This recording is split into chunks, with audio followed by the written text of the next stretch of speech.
Final player joining us today, sophomore wide receiver Tyler Brown. He'll go ahead and question whenever you're ready. Ty, a lot of the emphasis is going to be on you not getting the ball and not getting the ball into the fourth quarter. And we kind of already know what you're going to say, but Coach Sweeney has said, hey, that's an F in our book on Saturday. As far as heading into this game, what does an A in your book look like? Man, we really focus on moving that ball in practice, So as we just progress as an offense and just mature as an offense as the season goes on, I feel like the ball will be spread around, more touches will be given to each and every player. So that's something that you're getting through the first, second, third quarter, and I haven't got the ball yet. I mean, is there any thought in your mind that, why haven't I gotten it yet, or you just kind of go with it? Yeah, not necessarily, man. I'm focused on winning every time I'm on the field, so touches isn't really a big thing for me. We see a lot of guys make plays in practice. Like I said, man, as we progress as an offense, we're going to spread that ball around a little more. I think Georgia was kind of, maybe focusing in on you more, or I guess what was the coverage like for you on Saturday with you not being able to catch until the end of the third and fourth quarter? No, I feel like we matched up. They're a great team. I feel like we matched up well against them, though, physically, Just got to execute a little better on the offensive side, I feel like. What are some of the positives that you see from the receiver group from Saturday that can carry on to this App State game? Just in practice, man, we continuing to look ahead. So, can't really do anything about that past game. Georgia, a great team, but we're trying to grow from that. We looked over the tape, we building, and yeah, we're just looking forward to change tomorrow. Was there a feeling in the receiver room that we could have done a little more to help Cade out, or is it just that sometimes they're gonna have good coverage and they're gonna defend us well? What was the feeling coming out of the game for the receivers? I mean, yeah, us receivers hold ourselves to a standard, but I've seen all our guys make plays this camp, man. We got the playmakers to do it. It just comes down to execution, and we're gonna clean up a few things and then looking forward to it.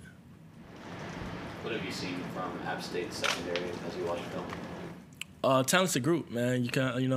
A hungry group. They almost beaten, North Carolina 2 years in a row.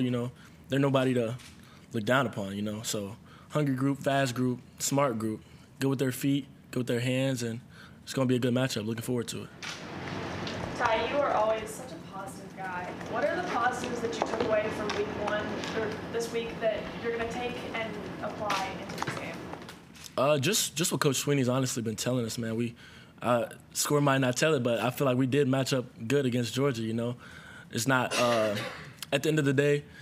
The coach can only draw up so many plays. The X's and O's got to go out there and go execute. So, yeah. Tyler, what kind of leadership have you seen from Cade and from other members of the offense in the days since the Georgia game? Just not giving up on each other, man. We really big on just staying together. We don't really focus on any outside media. That's a big thing for us. So you know how harsh the media can get, man. We work inside out. So just staying together is a big thing for us, I would say. Keep the league clear off your phone. What measures do you take to not have any of that come inside? I don't delete it. I just don't really look at it. It's not. I'm not like, oh, I gotta go. I'm about to go look up what they're saying about us right now. So I never really got on Twitter ever since I got to Clemson. I only use Twitter for recruitment, so I really have no point for it right now.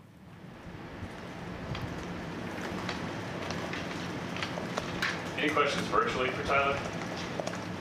Hey, Tyler, it's Chapel Fowler of the state. Dabo talked a lot about this week about just getting the ball to playmakers, like you said. How does that get communicated to y'all, our coaches coming into the meeting rooms and saying, hey, we need to do a better job? Or whenever he's saying, hey, we as a coaching staff didn't do a good job here, how do you kind of take that information as a player, and how does that kind of look in game week preparation after something like that happens? Yeah, basically just same thing you said to y'all, just getting it into playmakers' hands. And, like I said, man, as this offense progresses and we learn from our mistakes from Georgia, the ball will be spread around a little more. What are you hoping to showcase in the offense this week as the first game? Just what we're about, honestly. The not scoring a touchdown in this past game. A lot of people are doubting us, man. I just say, don't give up on us, man. We got the guys to make the plays, and hoping just to show the world, you know. How cool was it to see Wesco and Ward kind of get their first collegiate snaps in against Georgia on Saturday? Yeah, man, proud of those guys, man. They deserve it. They make plays in practice, man.